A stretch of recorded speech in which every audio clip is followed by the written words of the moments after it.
This is CNN Breaking News.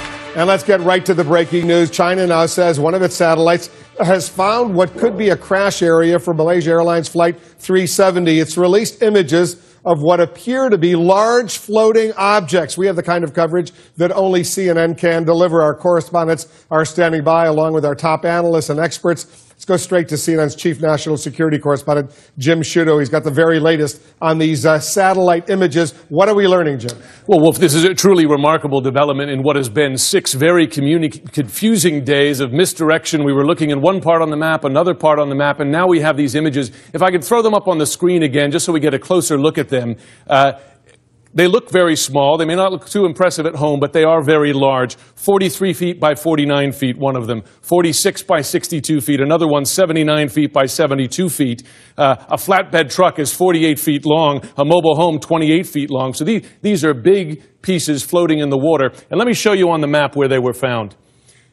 You'll remember the flight took off from Kuala Lumpur on its way to Beijing. This was the point of last contact when its transponder was turned off. And you'll remember this was the concentration, this was the area that they were searching in those early days, but not finding anything. And then, you'll remember, they had this radar signal they were tracking, which Malaysian authorities said might have taken the plane all the way over here to the west of the Malay Peninsula. They started looking over here at the same time. They weren't fully confident in it, but they at least were looking here. Now, you have the Chinese state television reporting these images located here, just to the south and east of where that transponder turned off, and also close to where some eyewitnesses had said they saw something that night, that Friday night in the middle of the night when the plane disappeared. You remember there was an oil rig worker somewhere off the coast of Vietnam who spotted, he said, a burning plane. Not verified, but you have eyewitnesses who saw something happen over here. So remarkable, but in a way a simpler explanation for what happened.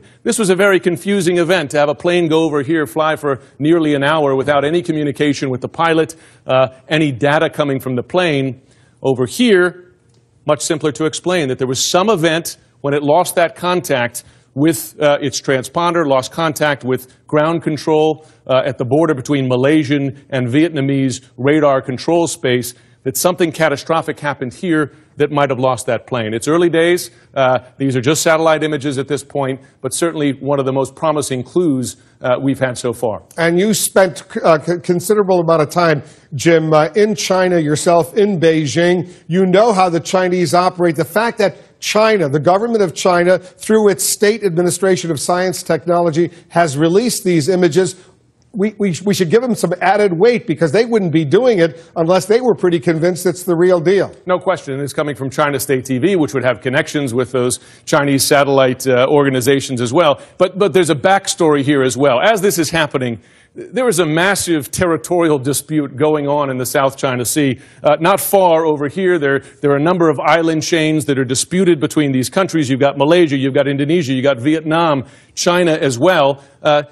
You might understand that from a national security standpoint, that China, with its satellites, revealing to the world how good those satellites are, how accurately they can depict things on the ground, how big objects they can pick up, would be an issue of sensitivity. So for the Chinese government to come out and share these now, you know, it's revealing something. Another thing I should note, the satellite images were dated March 9th, which is Sunday. So that would have been just a little more than 24 hours after the plane lost that contact here. And remember, this is not far from the search area where all those ships from 10 countries, including the United States, you got 2 U.S. Navy ships out there, had been looking with no luck. So not far off that search area, but clearly they're going to be focusing some resources over here now to see if they could find those big pieces.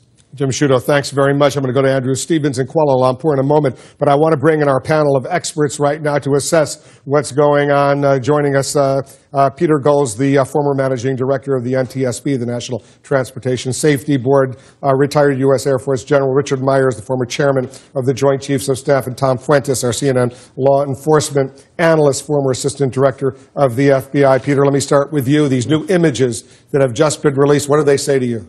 Well, these are very important, and these are the first solid piece of evidence that we have. It's on the correct flight track. There was great skepticism about the information that the plane did a 90-degree turn. That was information that came from the Malaysian Air Force. That's right. They said that the plane went out there. Once the transponder stopped working, it made a U-turn and flew for basically an hour and 10 minutes over Malaysia to the other side. If these Chinese satellite images are accurate, then that plane never made any U-turn. It just went right down. And I think the general will confirm. Radar it was a primary return. It's very difficult to identify what aircraft that was. All you know is where it's headed. That's all you know. So I think this is really significant. That, as it was mentioned, the Chinese wouldn't have released it unless they had a pretty good feeling on what this is.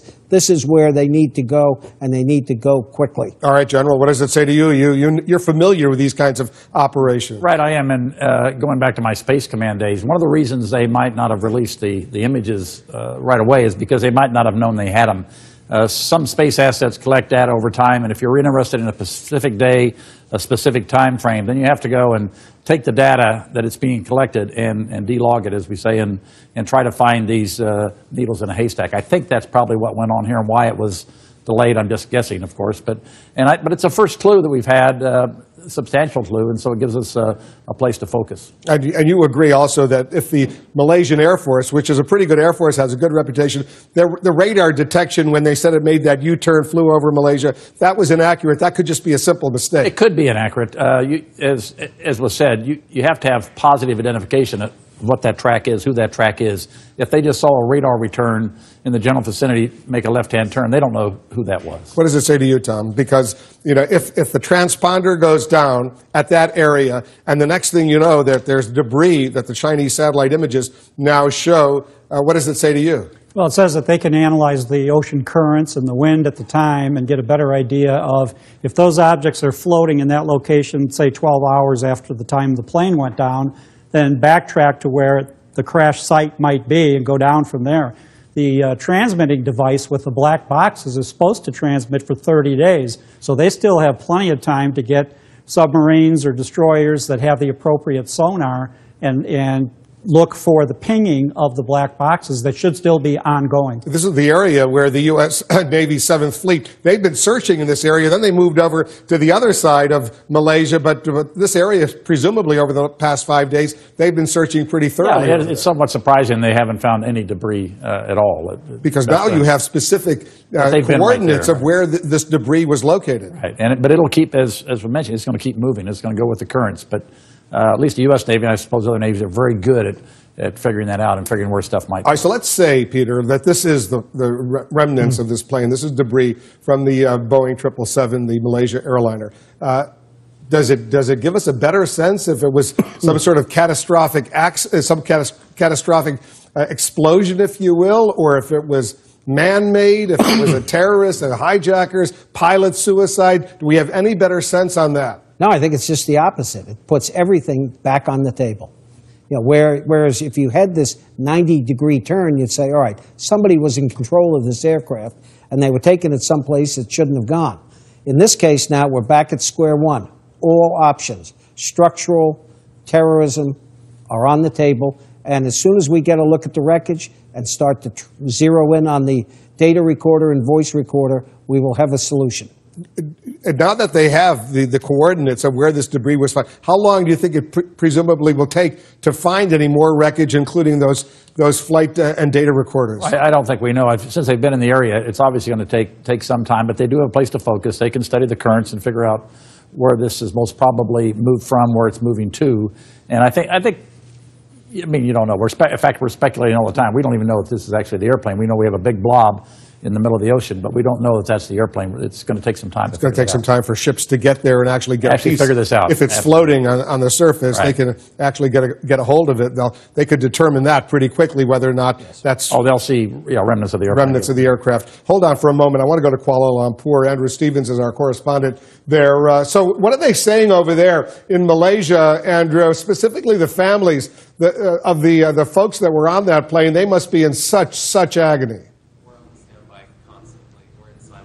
Absolutely, Wolf. It's now 5 in the morning, so people will be starting to wake up to this news. And this, obviously, at this stage, is the biggest clue that we've had over the past 6 days now. We're in our 6th day of the search. And there has been so much confusion, so much pain for the relatives, as the search, which is being organised through Kuala Lumpur, really hasn't been able to get to grips with anything. And there's been a lot of talk lately about the plane being on the western side of Malaysia, the Straits of Malacca. We were talking about it yesterday. There was this radar track, which a lot of people were saying could be the clue which would give us an idea. That turned today into, if that was true, it just would increase the search area exponentially out into the Indian Ocean, which could have meant days or weeks. The Transport Minister was saying he was fearing it could take days, weeks, even longer to get some idea of what happened. But if these 3 pieces of debris are found, if they link up with the downed plane,